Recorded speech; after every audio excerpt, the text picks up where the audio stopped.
This recording is protected by copyright. No part may be reproduced without the prior permission of the University of South Australia.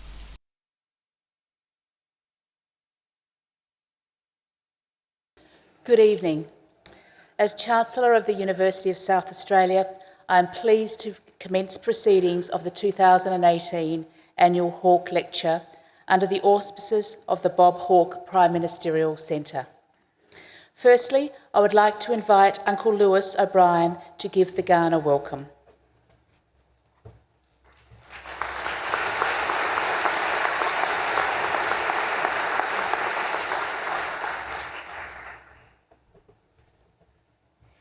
Marawichanga, Ghana Mian and Iwangani, Mani Nabudni Ghana Yatana, Naibiriko, Mankalankala, Tandanya, Mianaku, Nature Yungandalia, Nature Yakanandalia, Padni Adlu Wadu. On behalf of the Ghana people, I welcome you all to Ghana country, and I do as Ambassador of the Adelaide Plains people. My brothers, my sisters, let's walk together in harmony.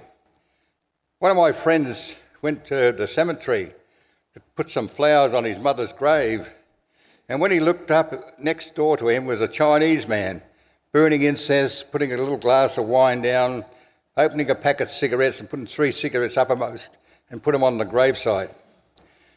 A few months later, he went back again to refresh his mother's flowers on the gravesite, and he looked up, there's a Chinaman there again, burning incense, a little glass of wine, and opening a packet of cigarettes and putting 3 cigarettes uppermost. Then my friend looked to him and said, "When do you think your father will come up and drink the wine and smoke the cigarettes?" The Chinese man looked at him and said, "The same time as your mother comes up to smell the flowers."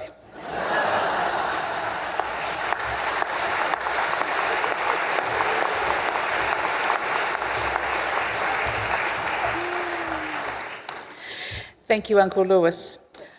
I would also like to acknowledge our speaker tonight, Stan Grant, Professor David Lloyd, Vice-Chancellor of the University of South Australia, the Honourable Sir Eric Neal, AC, CVO, former Governor of South Australia and patron of the Hawke Centre, and Lady Neal.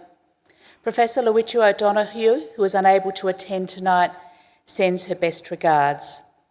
The Honourable Mr Bob Hawke, as much as he would have liked to have been here tonight, is unable to travel at present, but we're very pleased to welcome Ms Jill Saunders, his Executive Assistant. I would also like to welcome members of State Parliament, ladies and gentlemen. For those of you whom I haven't yet met, my name is Pauline Carr, and I'm the Chancellor of the University of South Australia. One of the great privileges of being Chancellor is the opportunity to welcome you, our guests, to public events such as the Hawke Public Lecture Series. The Bob Hawke Prime Ministerial Centre is committed to delivering a diverse program of events and exhibitions which reflect their fundamental values of strengthening our democracy, valuing our diversity, and building our future.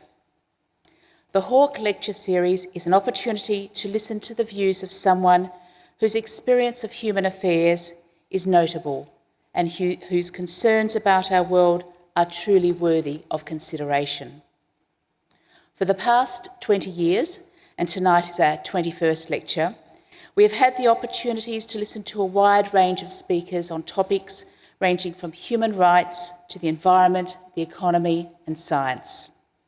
We have had the opportunity to consider the larger issues of life with speakers who make us think, question and debate, and we always end up knowing something new. In 1998, the Hawke Centre inaugural lecture was delivered by the former Prime Minister, Mr Bob Hawke. He expressed a genuine concern about what was happening in Australia regarding the national ideal of a fair go. It was, he said, fading in the emerging politics of polarisation and division. Tonight, it seems, we have come full circle. Our lecturer tonight, Mr Stan Grant, says we are living through what has been called a democratic recession. We're losing faith in the institutions of democracy, and we are witnessing the rise of their political strongman. And yet, he says, Indigenous people have presented us with a gift. The Uluru Statement from the Heart represents an opportunity to tell a different and more complete story about Australia. But I'll let him do that. As we are recording this lecture, please take this opportunity, if you haven't already done so, to turn your phones onto silent. And also feel free to join the Twitter conversation using the hashtag on the screen, which is hashtag AHL2018. As well as those of you attending tonight, many more will be viewing the presentation online. This lecture publication will be sent to opinion leaders and policymakers across Australia. I would now like to introduce our Vice-Chancellor and President, Professor David Lloyd, to formally introduce our speaker. Thank you.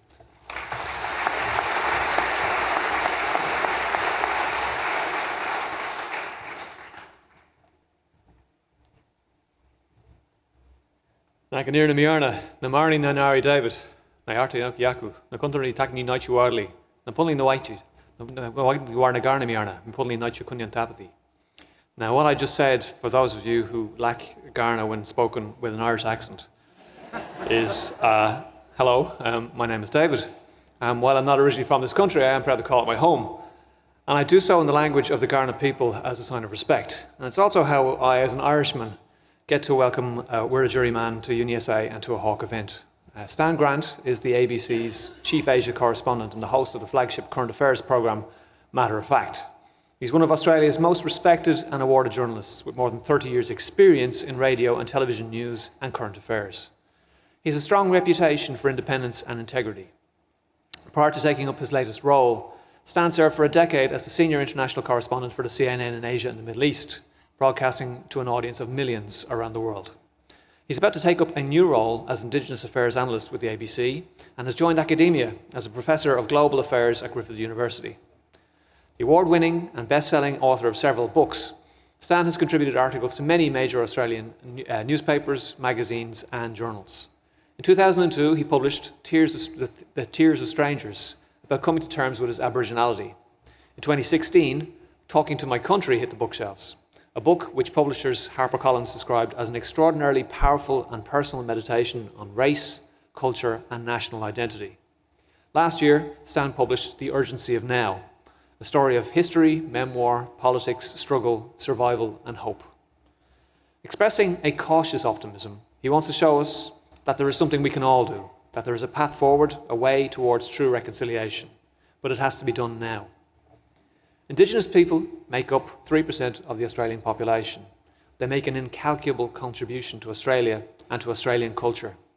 I'm pleased to say that UniSA too makes a contribution through education. This year, we're marking 50 years of Aboriginal education at the university. We have a long history of Aboriginal education. We started back in 1968 when the Aboriginal Studies programme was taught at one of our predecessor institutions.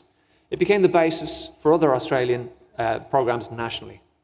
Since then, we've launched a list of initiatives, including the Aboriginal Task Force, which was the first tertiary programme of its kind in Australia to provide education and social work and community development for Aboriginal students from across the nation, to the anew tertiary education programme, ANTEP, which has provided formal teaching qualifications for anew and supporting bilingual teaching partnerships between non-Aboriginal and anew teachers. Through the years, we have sought to become the university of choice for Aboriginal people. And this year, we have our highest ever enrolments of Aboriginal students. We were the first university in Australia to introduce a statement of commitment to reconciliation. We were the first South Australian university to introduce a reconciliation action plan, which embedded real and measurable actions to bring about cultural change. We are just about to launch our stretch wrap to create an environment in which two-way knowledge, sharing, mutual respect and understanding and lifelong learning will be common practice. We have a dedicated and talented team of people in our Aboriginal Leadership and Strategy Unit, which is led by Professor Irene Watson. And their mission is to help UniSA build a university culture which promotes First Nation Aboriginal peoples and non-Aboriginal peoples coming together in a spirit of reciprocity. The stretch wrap they've been working on, and which we will now launch, is an ambitious plan to deepen our two-way relationship with the Aboriginal community, the people, which includes more of their knowledge with ours. As educators, we bear a particular responsibility for reconciliation. Education is not only an intellectual adventure, but it's a vehicle for change. It's a way to open minds to fresh ideas. And only when we know each other's stories will we find common ground to share understanding.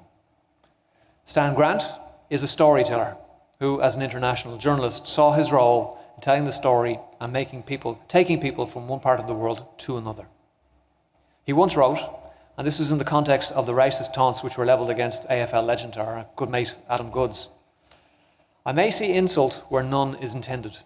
Maybe my position of relative success and privilege today should have healed deep scars of racism and the pain of growing up in Indigenous in Australia. This is how Australia makes us feel, estranged in the land of our ancestors, marooned by the tides of history on the fringes of one of the richest and demonstrably most peaceful, secure and cohesive nations on earth. We all need to make much more of an effort to better understand our history, to right wrongs, to hear each other's stories. Tonight, please join me in welcoming Wiradjuri man, journalist, writer, broadcaster and agent of change, Mr. Stan Grant, to deliver tonight's 21st Annual Hawke Lecture.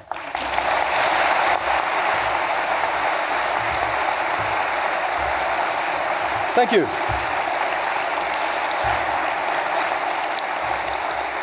Invited guests, ladies and gentlemen, thank you so much for coming out tonight. Uncle Lewis, that was a fantastic welcome. My respect to you, your people, and your elders. It's a pleasure to be here to deliver the 2018 Annual Hawke Lecture. Thank you to the Bob Hawke Prime Ministerial Centre for inviting me, the University of South Australia for hosting me, and a special note of thanks to Mr. Hawke for thinking of me. I had some time this week to spend with Mr. Hawke, and his intellect was as sharp and his humour as keen as always. It's certainly an honour to be here, and I hope I do this occasion justice. Bob Hawke was my first Prime Minister as a journalist, and as Bob would probably want me to say, you always remember your first. I entered journalism in 1983 as a callow 20-year-old. I recall being at the National Tally Room at the 1984 election, dispatched with a microphone to round up as many people as I could to interview from the tally room floor. I can still remember approaching the Australian newspaper's political guru Paul Kelly with a feeling of awe and my hands shaking uncontrollably as I tightly gripped the microphone. Just a decade earlier, I was on the road with my family, moving from town to town as my parents went in search of work. It was a life of uncertainty and frequent poverty, a life on the fringes, on the outside looking in. We were a black family looking for a home in a country from which we felt excluded, adrift and estranged in the land of our ancestors, a land that felt like it had no place for us. The Nobel Prize-winning poet Czeslaw Milosz once said of himself, "Perhaps I am a Lithuanian for whom it is not meant to be a Lithuanian. I at times have wondered if I am an Australian for whom it is not meant to be an Australian." That's what I want to speak about tonight. Belonging, home, recognition, justice, and peace. I want to speak about how 30 years of journalism has shaped me and my view of the world. I want to speak about how the years of covering the great upheavals of our time, wars, terrorism, revolution, and coups, has instilled in me a profound but questioning faith in the values of liberalism, an enduring wonder at the great philosophical inheritance of the Enlightenment, and the importance of defending democracy at a time when it is under attack, if not in retreat. Today it seems we are expected to arm ourselves in a culture war about the virtues or vices of Western civilization. It's always appeared to me as a zero-sum game in which there is no concession or compromise. That has more to do with the pull of identity than the power of ideas. While it would be ludicrous of me to deny that Western imperialism and colonisation wrought great pain and suffering on my ancestors, I can also celebrate that it carried within its ideas the promise of liberation and freedom. The belief in a shared humanity, in the fundamental worth of each individual, is the cornerstone of liberal democracy.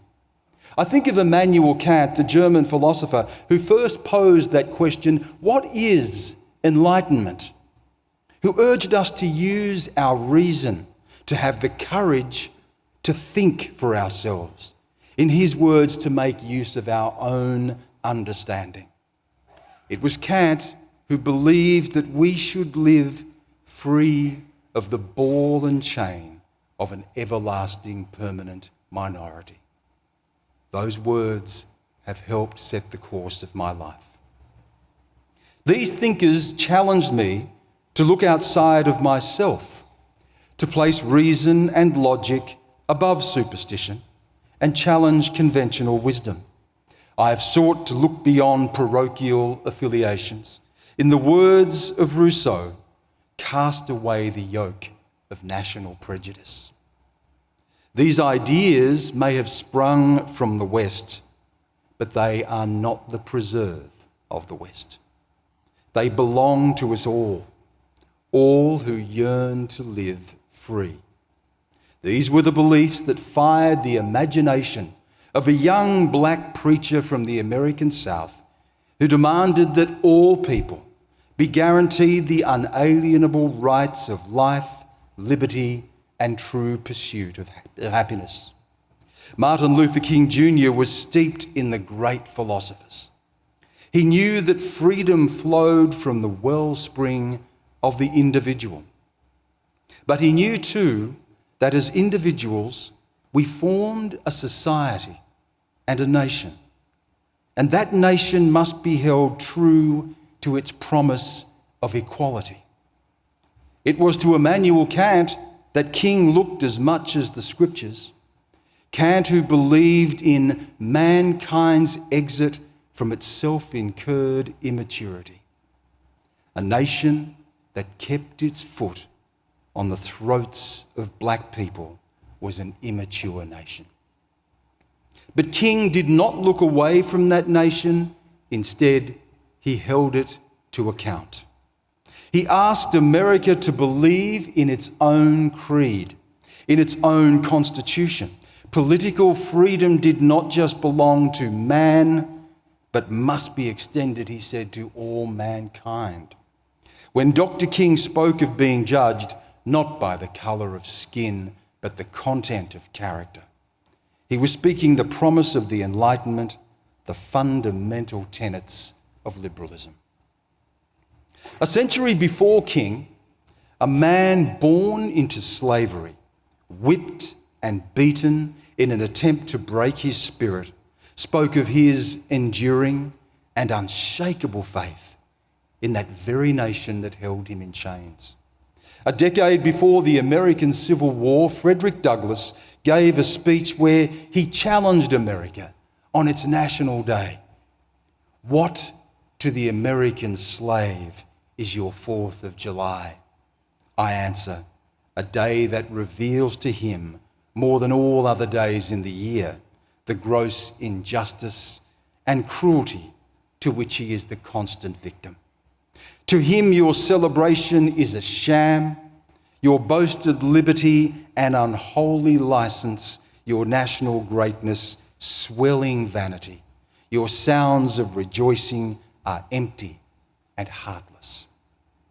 It was a fiery denunciation of America, an America that denied its own creed of equality, even as it celebrated the date of the nation's birth. But there was something else here, a belief in the hope of America.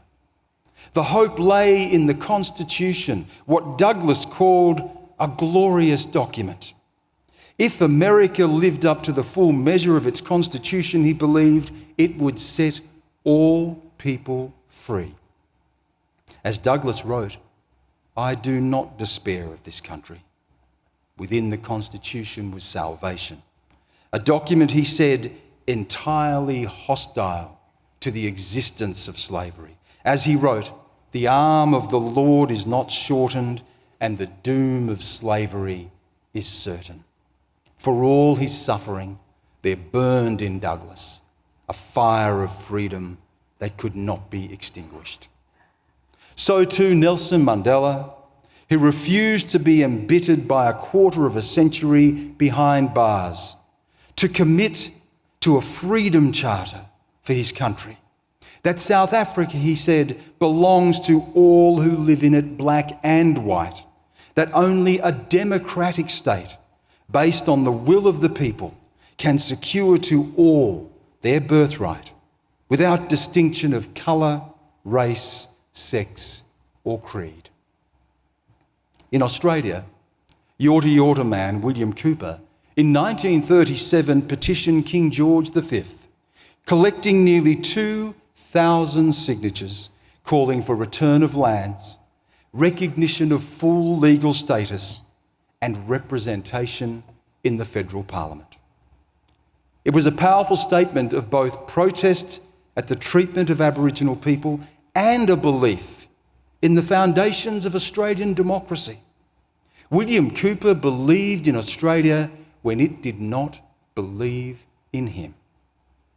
Later, this extraordinary man would send a letter to the German consulate protesting the Nazi persecution of the Jews.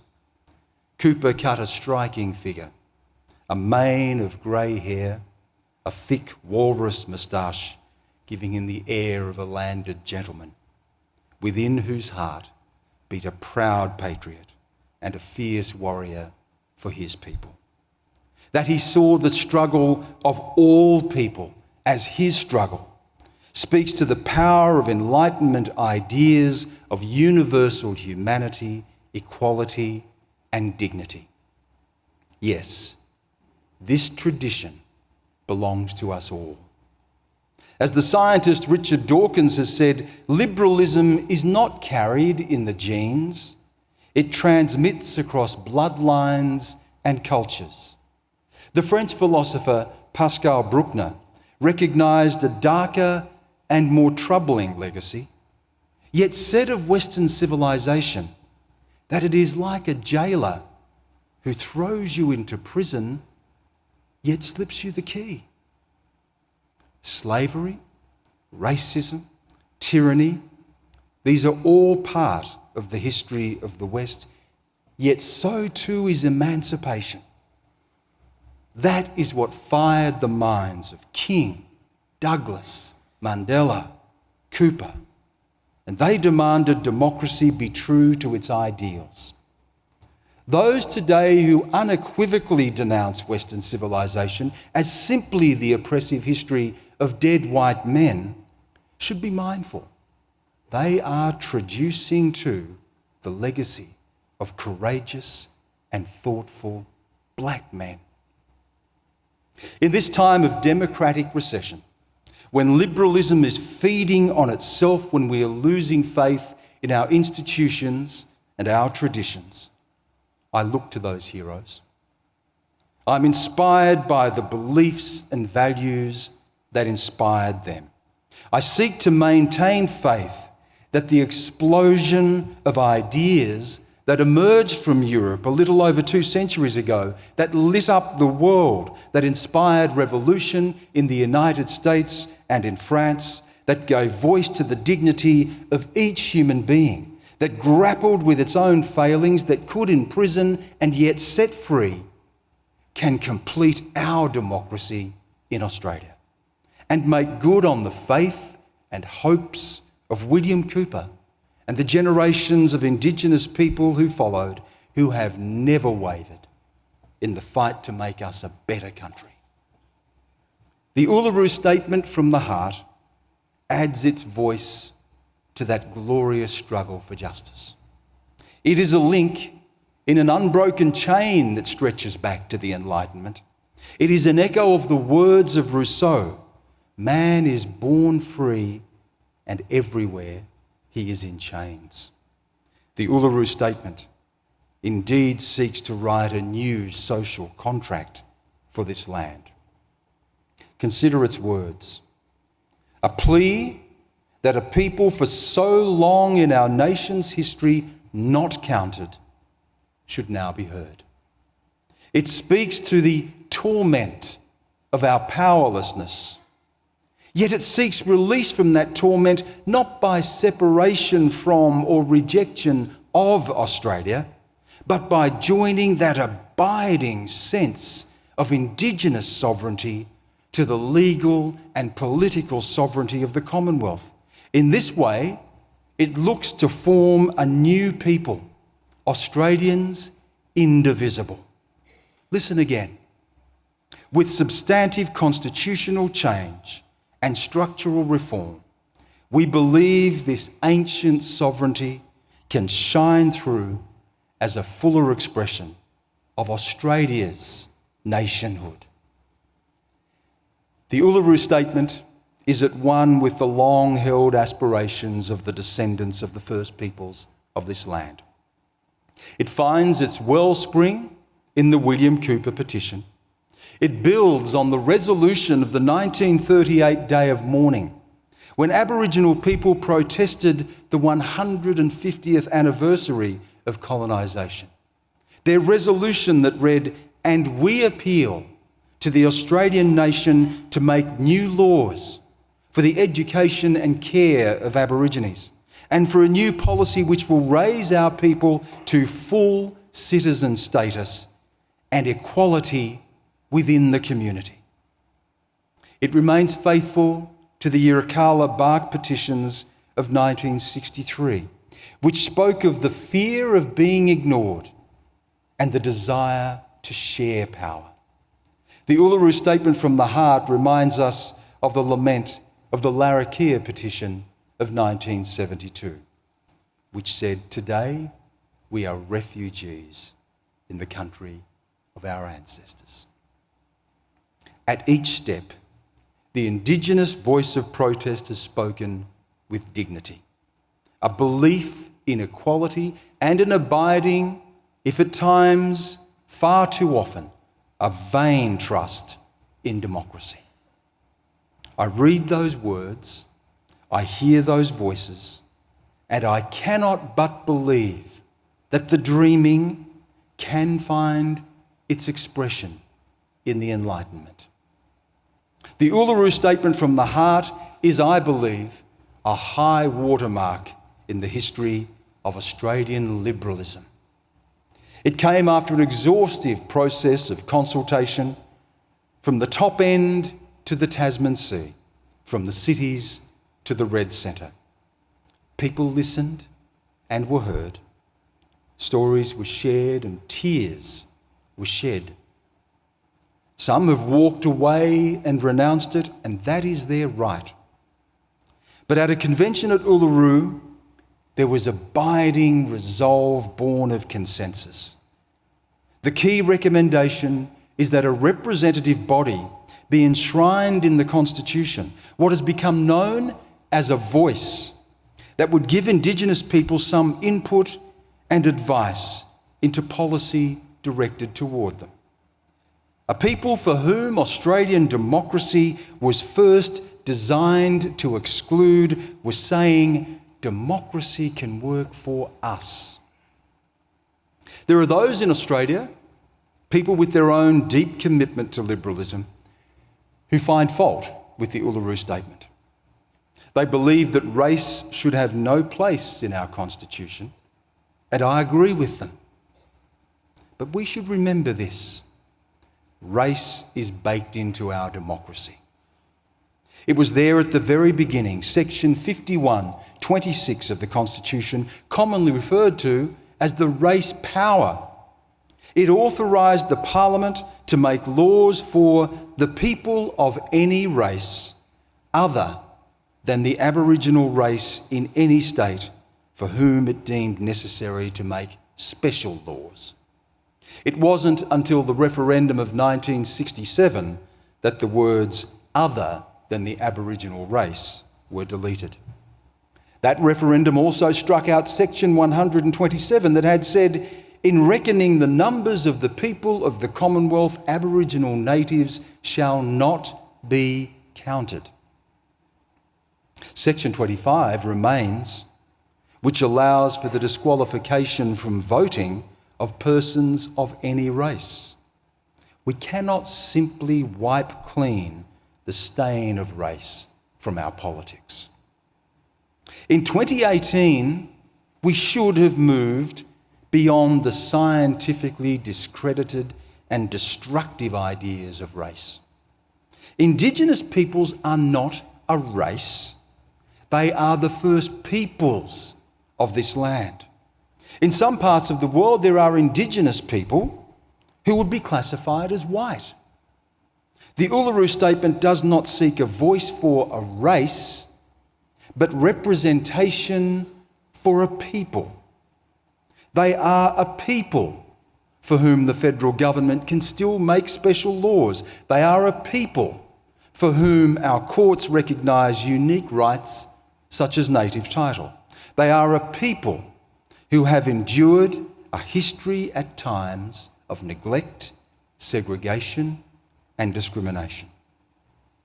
There is another profound question. Can liberal democracy, built on the foundation of the freedom and liberty of the individual, recognise the rights of a people or a group? And I admit that is a question that I have struggled with. Who belongs to that group? On what basis should they be recognised? How should rights be accorded? These are challenging issues. Not all Indigenous people are the same, nor do they share the same life circumstances or aspirations. If the Uluru Statement was purely about locking Indigenous people into unchanging ideas of identity above their own individuality, then I wouldn't be standing here tonight supporting it. But surely we can agree, and my family's life story attests, that we have been viewed as a group, treated as a group, and still as a group of people suffer the worst socio-economic outcomes of any other people in Australia. Democracy's strength is its capacity for innovation and self-correction. In many parts of the world, democracies recognise and incorporate rights and laws framed around difference. Canada allows for the cultural autonomy of Quebec, and its Canadian Charter of Rights and Freedoms extends a constitutional protection of language groups. In Canada, collective and individual rights coexist.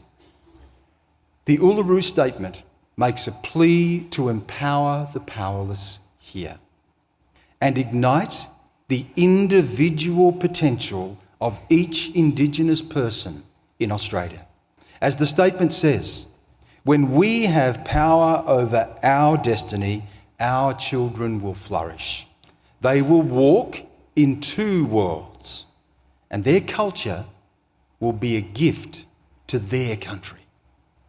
Now, that may indeed mean that in the future some of these children choose to no longer identify as Indigenous, and that is the freedom of liberalism. The Uluru Statement from the heart asks much of us. It tests whether Australian democracy can be truly representative, whether it can hold a place for those whose numbers are so few, whose history is so unfair, and whose burden is so heavy. It asks of Australia's political leaders vision and courage. It asks much too from Indigenous people. Can we set aside historical grievance? Can we look to form a civic unity with our fellow Australians beyond our difference?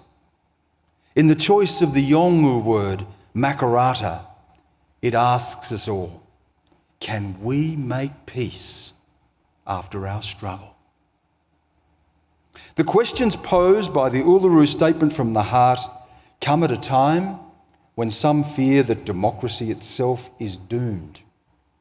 A resurgence of populism, nationalism, sectarianism is reshaping global politics.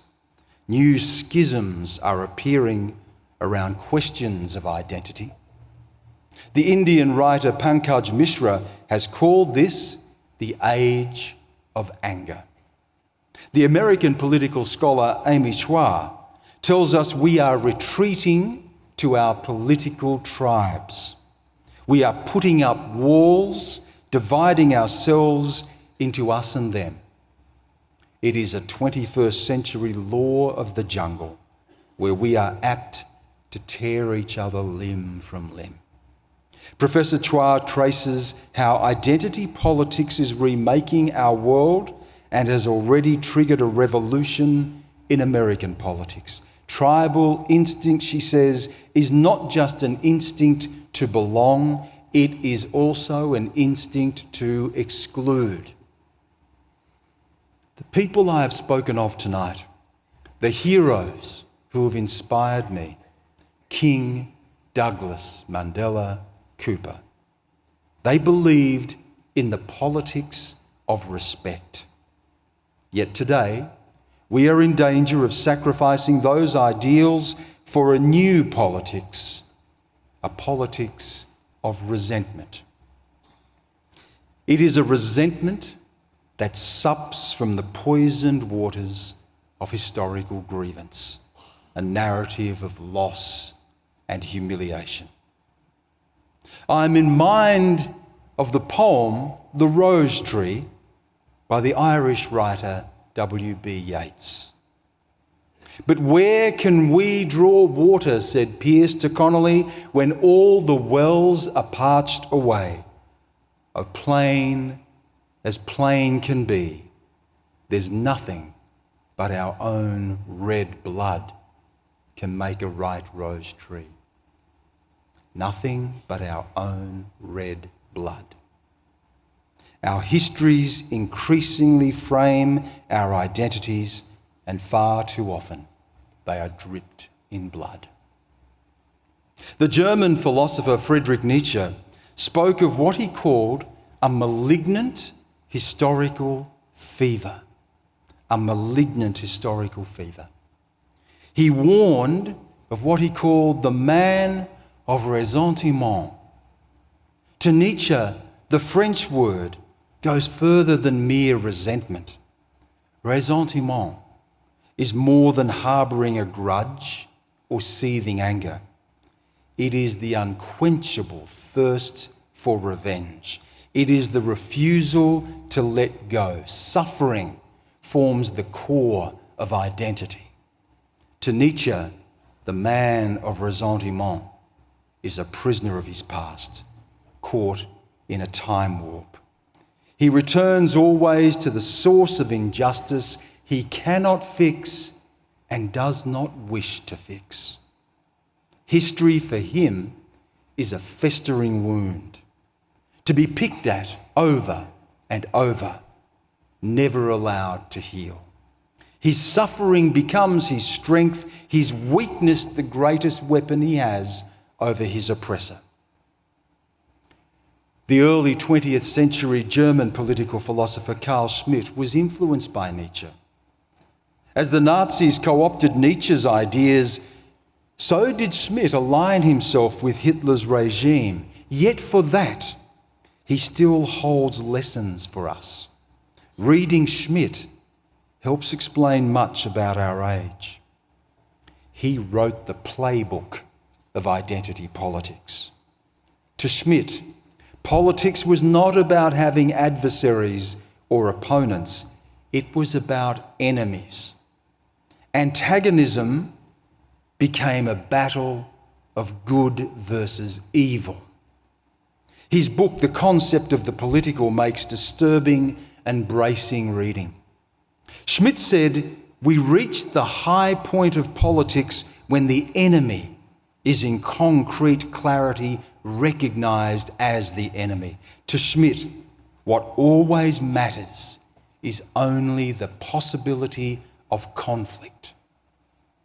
We see this in the identity-rooted conflicts of our time. Hutu versus Tutsi in Rwanda, Catholic and Protestant in Northern Ireland, the blood feud of Sunni and Shia Islam, Hindu pitted against Muslim, the existential nuclear armed standoff between India and Pakistan, the blood-soaked Balkans, the ethnic cleansing of Rohingya in Myanmar. These are some of the stories that have shaped my own career.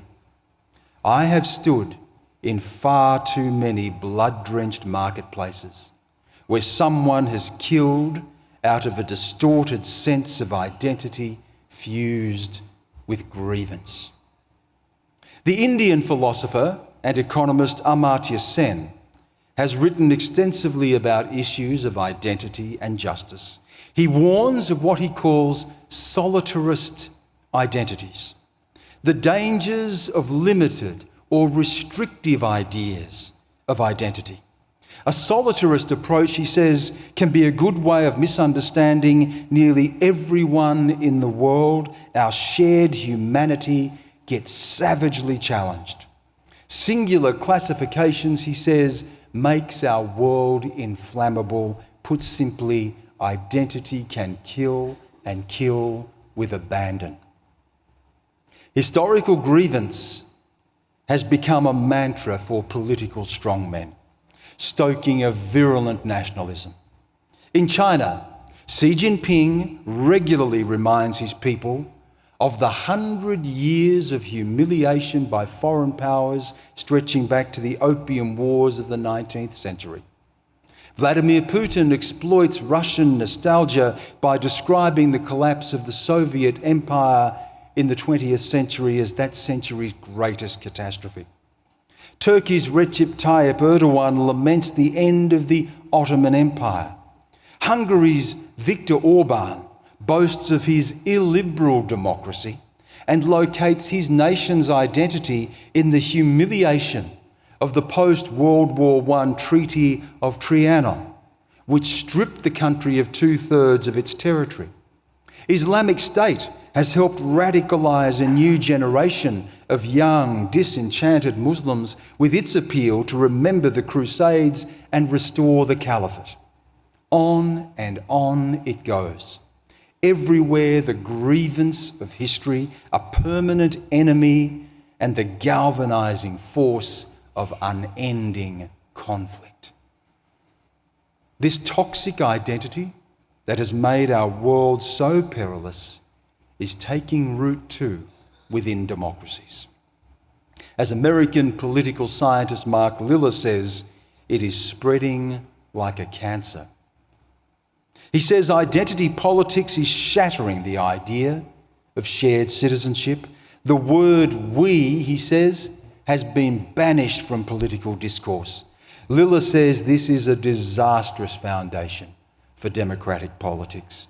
America, he writes, is in a moral panic about racial, gender and sexual identity that has distorted liberalism's message.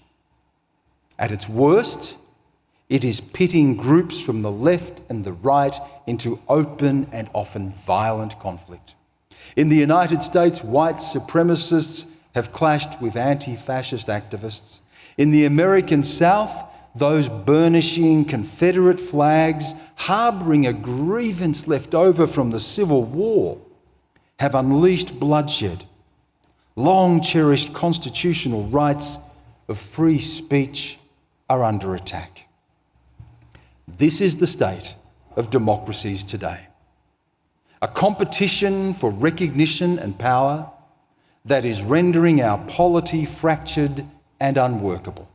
Rather than seek to build a coalition of interests, politicians and political parties appeal instead to a constellation of difference.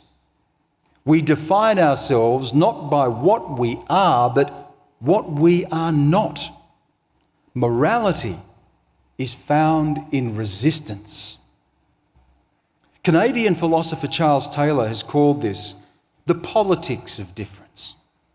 It grows, he says, out of a sense of being ignored, or what Taylor calls misrecognition. He says this can inflict a grievous wound, saddling its victims with a crippling self-hatred. Taylor says equal recognition is vital for a healthy democratic society, but its refusal can inflict damage on those who are denied it. In Australia, identity politics is finding its expression too among some Indigenous people. Understandably frustrated, angry at the ongoing crippling disadvantage, and impatient with political change, there is a creeping militancy. We see it each Australia Day as it turns ever angrier. It is no longer the righteous grievance, the demand to be heard, to remember those who suffer, or for the day to be moved. Instead, it is now the wish for Australia to burn to the ground.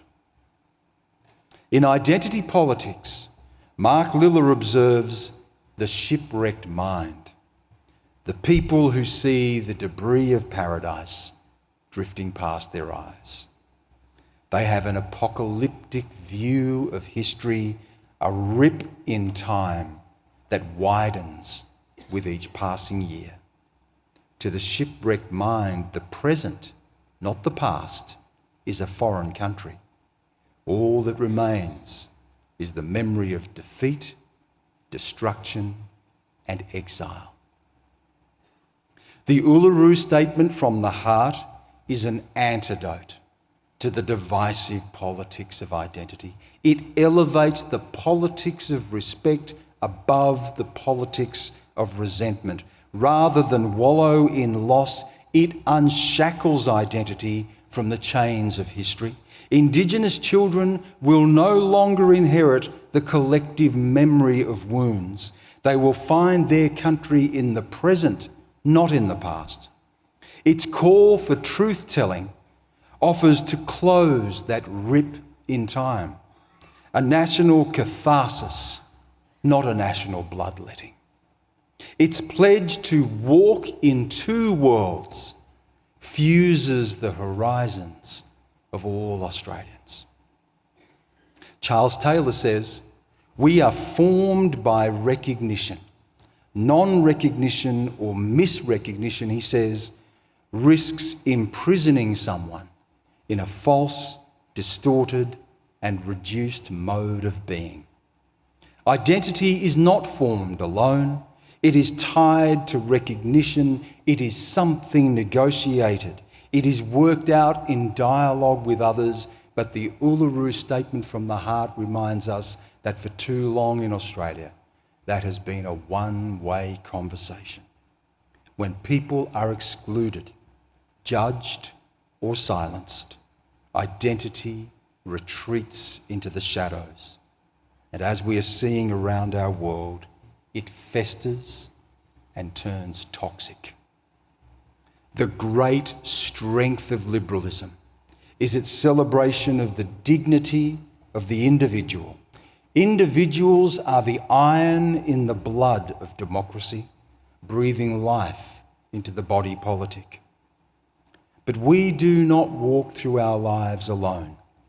An atomised, isolated society is a lonely, selfish, and harsh place. We form free associations, we collect around mutual interests, we are shaped by DNA and history. We are, each of us, the last step on the journey of our ancestors. Democracy today cannot ignore what Rousseau called le sentiment de l'existence, the moral contact with ourselves. The politics of equality and dignity now contends with the politics of difference. Liberalism has assumed that society is best ordered when we can extend to all the same universally agreed rights and immunities. But now groups are asking that we recognise and enshrine the rights of their distinct, unique identities. Charles Taylor tells us it is this distinctness that has been ignored, glossed over, assimilated to a dominant or majority identity. As he says, this assimilation is the cardinal sin against the ideal of authenticity. The public space is not blind to difference, however some may wish it otherwise. It is not a melting pot where we dissolve into one another. It is a kaleidoscope, a rotation of colours in an ever-changing view. The public space is increasingly a crowded, conflictual space, but one that in our time too readily moves from competition to combat. Liberalism, the principle of the equal worth of all human beings, should soften the hard edges of that public space. But blind liberalism is itself tested to prove that its principles are not simply a reflection of a dominant Western culture. As Charles Taylor says, the very idea of such a liberalism may be a kind of pragmatic contradiction, a particularism masquerading as universalism. Recognition today has taken on new and difficult dimensions. The immovable object of individual rights is being met with the irresistible force of the rights of groups. There are some proponents of equality who demand a uniformity that cannot brook any exception. We hear that, don't we, in the refrain in Australia, "Why can't we all be the same?" Charles Taylor calls this inhospitable to difference because it cannot accommodate what members of distinct societies really aspire to, which is survival.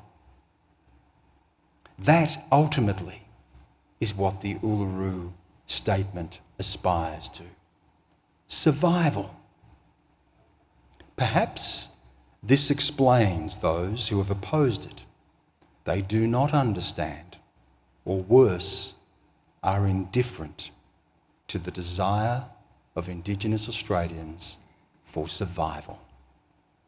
These people have an impoverished view of our democracy, one that shrinks the idea of our nation by its refusal to join the glorious traditions of 2 centuries of Western liberalism to the profound belonging of the timeless dreaming. Those who have struck down the Uluru Statement from the heart have the poison of politics in their veins and the absence of poetry in their souls. Politics without poetry is a politics without hope. The politics of dignity and the politics of difference occupy different rooms of the same house of democracy. The key that unlocks the doors is the belief in a fundamental and universal equality. In the corridors between those 2 rooms, we negotiate a new compact, one that takes full measure of our history, acknowledges the imbalances of power, that reconciles what it can and lives also with that which is irreconcilable. Where we disagree, we don't seek to demean or demonise, but we look to the strength of our political foundations to hold us in peace. Democracy would undoubtedly be easier in a more homogenous society, where nations are more tightly bound by ethnicity, race, religion, or culture, but this would be democracy without liberalism. Liberal democracy has shone as a beacon, luring those escaping tyranny. Its promise is its plurality and its diversity. Yet liberal democracy is being tested precisely where it is strongest. Questions of recognition and respect become more complex as our world grows ever smaller. The cosmopolitan, globalised world of open trade and open borders means we increasingly rub up, often uncomfortably, against each other. More diverse, plural, multicultural societies make it more difficult to locate national identity or shared culture. As Charles Taylor says, there are substantial numbers of people who are citizens and also belong to the culture that calls into question our philosophical boundaries. That is the test of modern democracy, to find what holds us in common and big enough to hold our differences without conflict. And where that is tested, to decide what values belong and to dismiss those values that do not. Serious people are wondering if democracy is still fit for purpose in our time. The abiding story of my career as a journalist has been the triumph and the retreat of democracy. My career has been bookended by the election in Australia of Bob Hawke and in the United States, Donald Trump.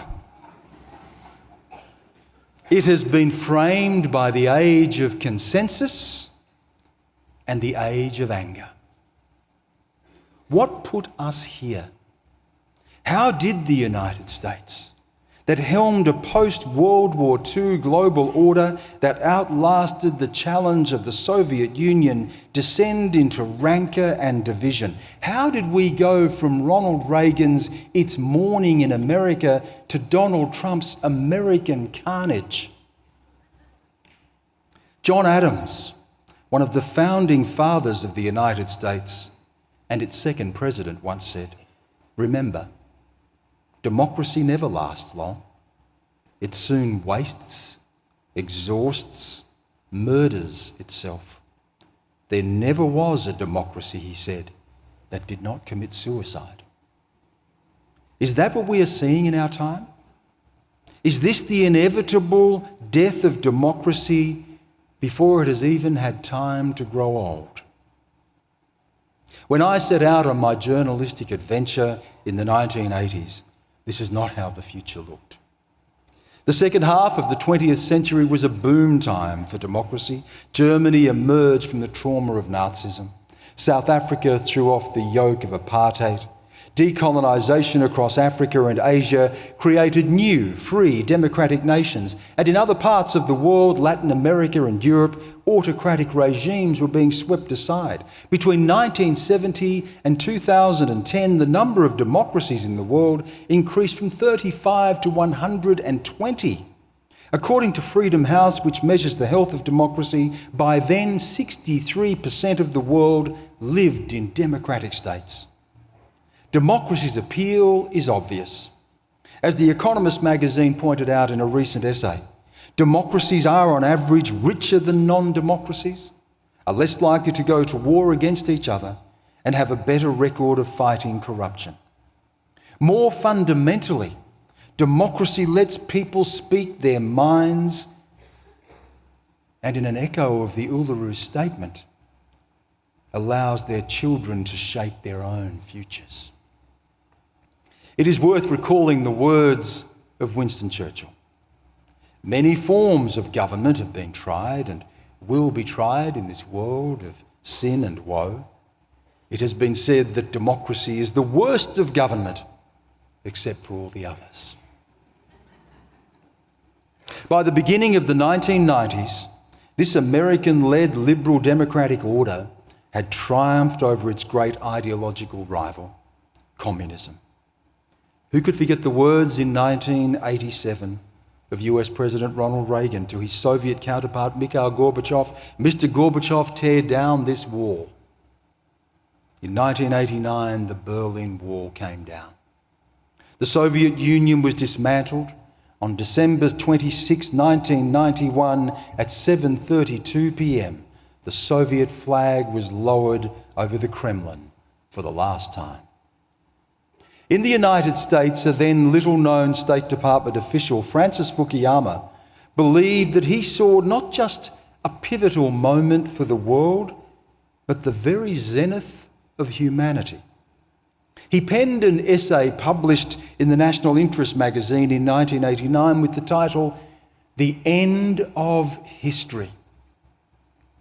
Fukuyama argued that liberal democracy may constitute the end point of mankind's ideological evolution, the final form of human government.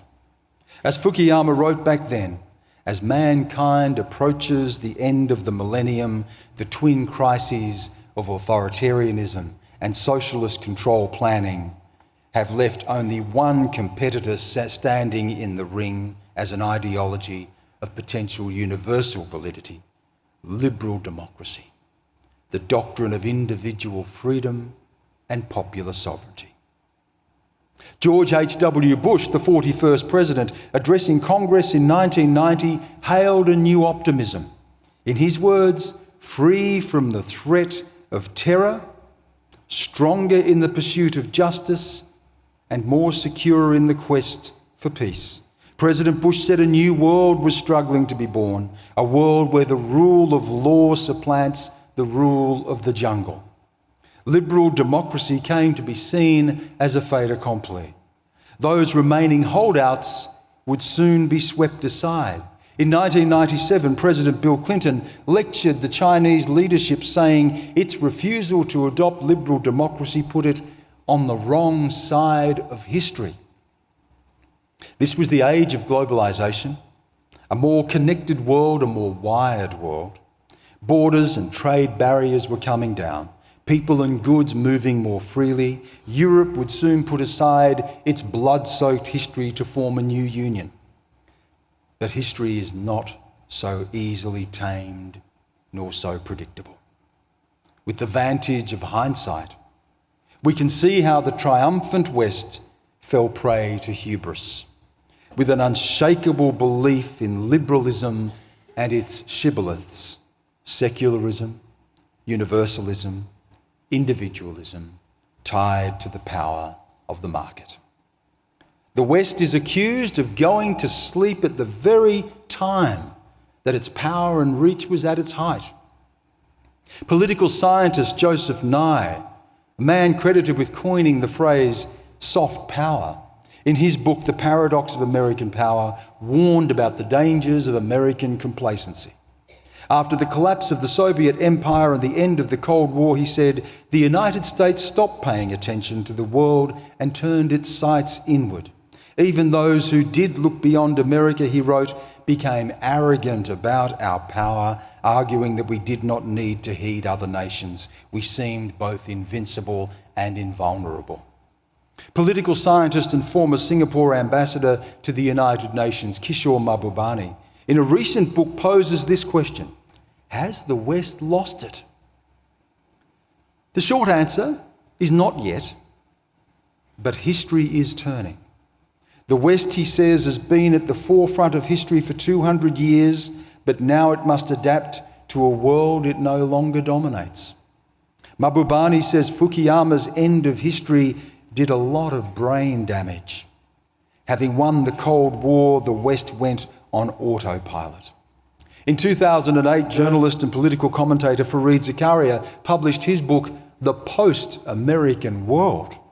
The United States was not vanishing, he said, but others had risen to challenge it. It is said that journalism is a front row seat at history.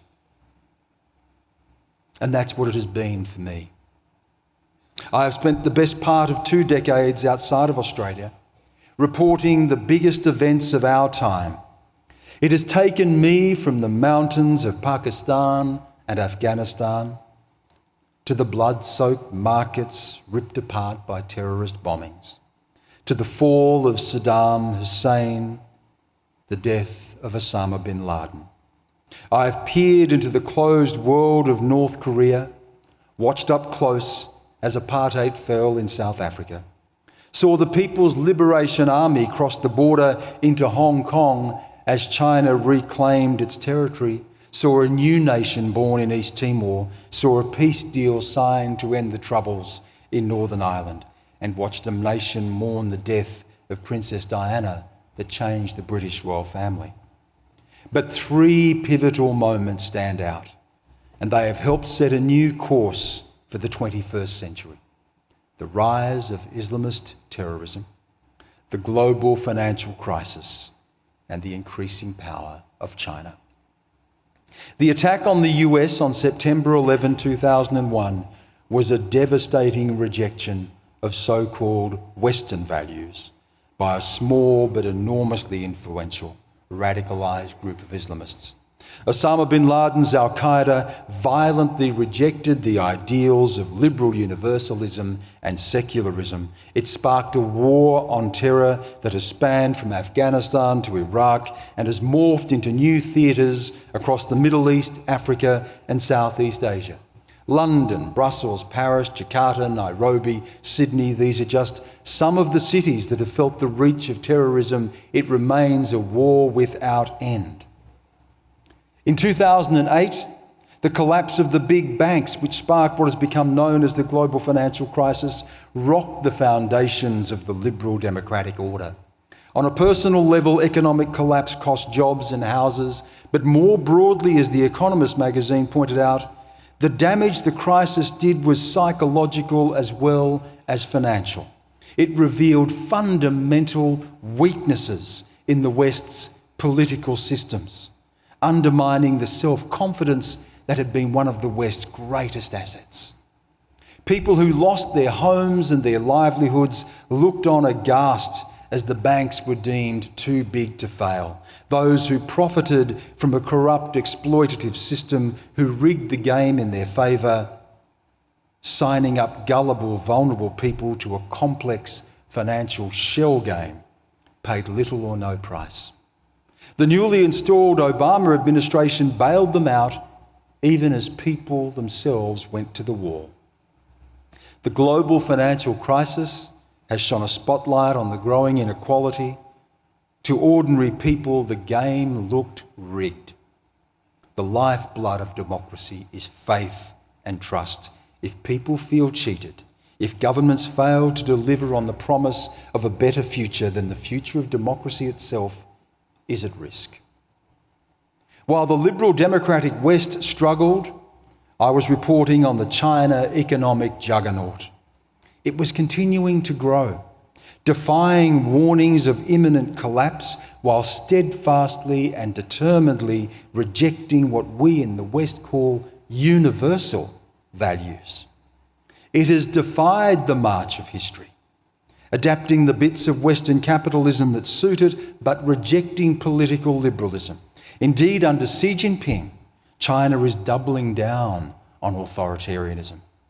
More than a decade ago, the historian Azar Gat, writing in the journal Foreign Affairs, identified China's brand of authoritarian capitalism as the greatest challenge to the global liberal order.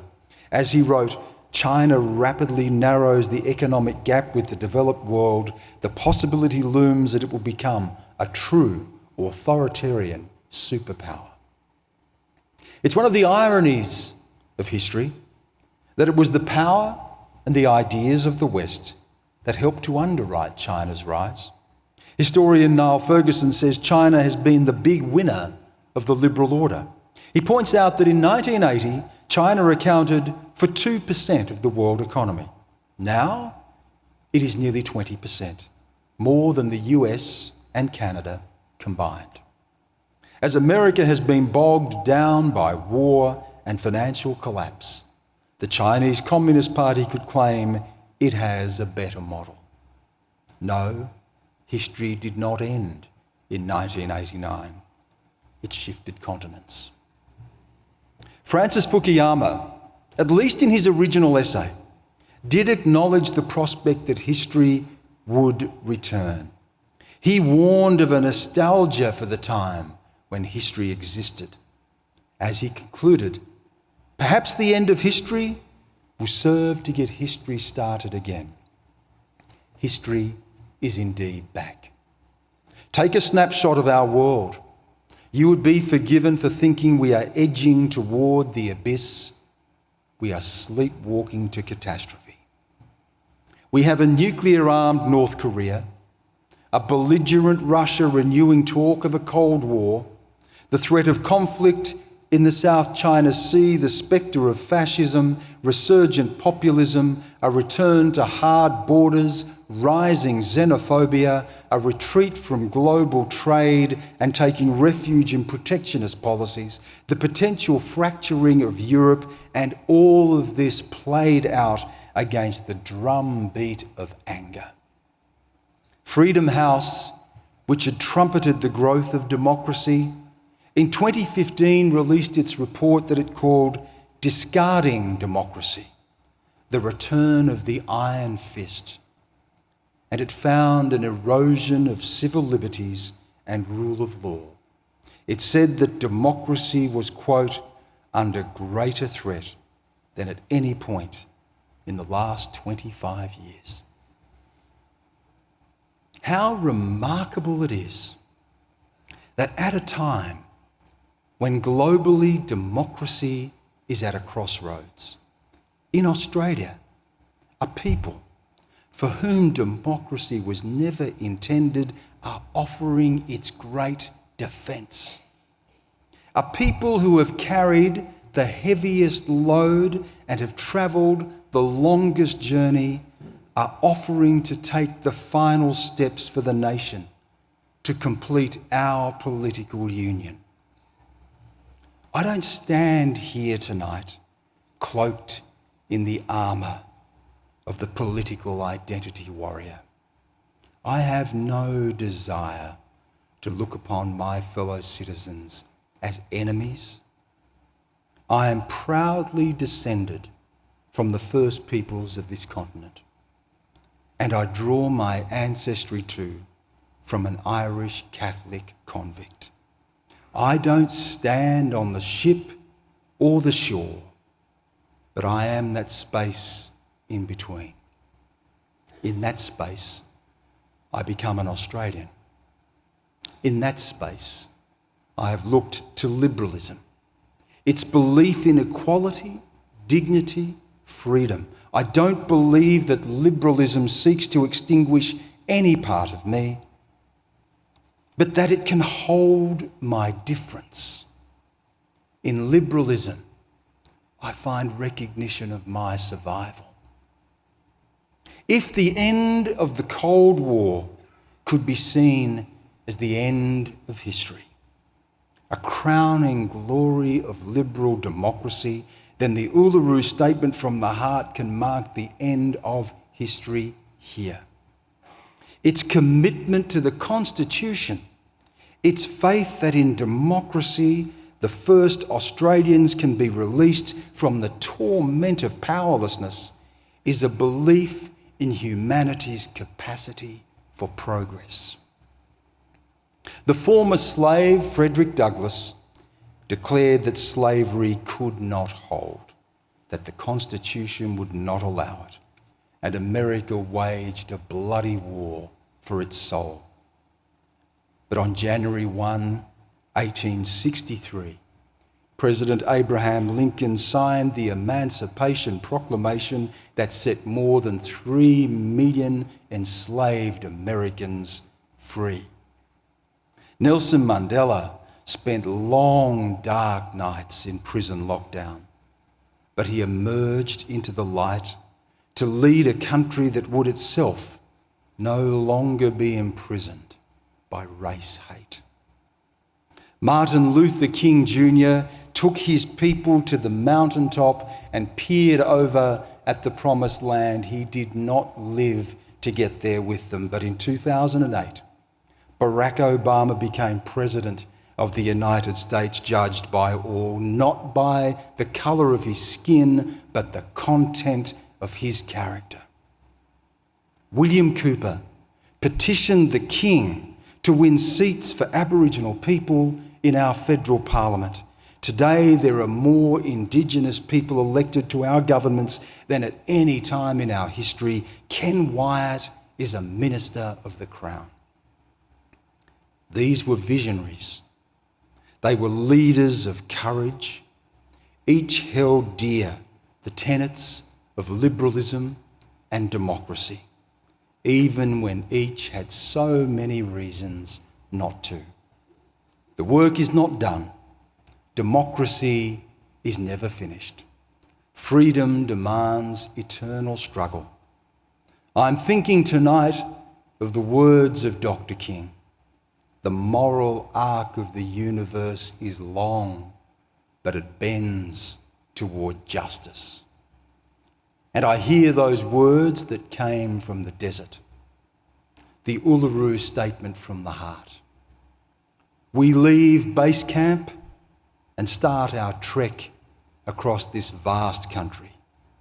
We invite you to walk with us in a movement of the Australian people for a better future. Thank you.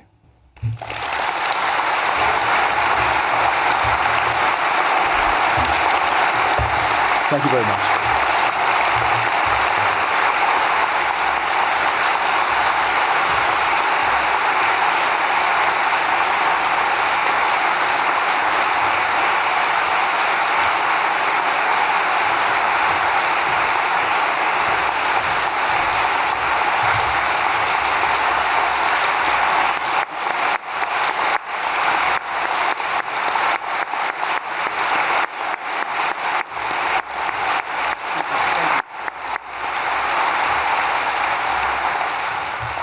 I would like to thank Stan for this evening's truly special and most enlightening lecture. And we have a token from a very special South Australian institution that we'd like to present him with this evening to thank him.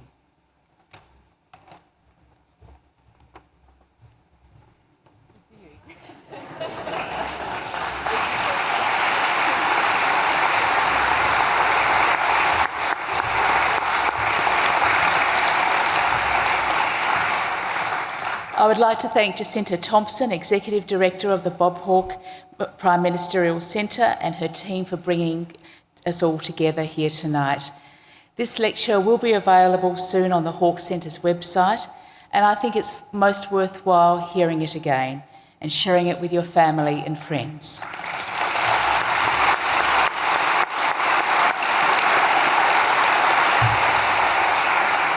So until next time we meet, please take good care of yourselves. Thank you and good night.